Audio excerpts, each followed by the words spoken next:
আমাকে যখন রোকন ভাই বলছে ভাই বাবাজান আসবে, আমি বলছি হাজার অসুস্থ থাকলো প্রয়োজনে গই ফেরা যাবো, গইরাই যাবো, তারপরেও বাবাজানের একটু দয়া রহমত আমার দরকার।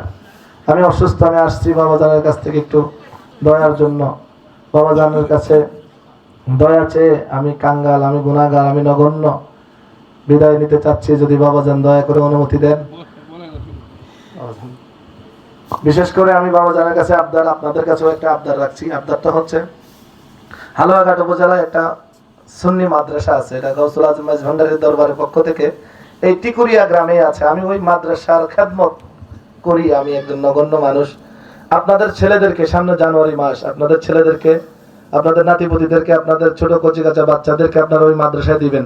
নবীর দুশ্মন বানাইলে এরিয়া আগে আমরা করে ফিরাইব।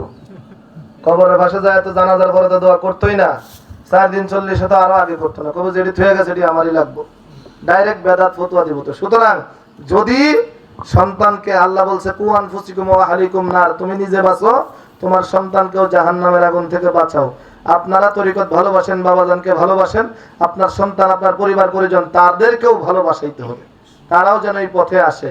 তো সেই সুবাদে আপনারা আপনাদের ছোট বাচ্চাদেরকে মাদ্রাসায় দিবেন।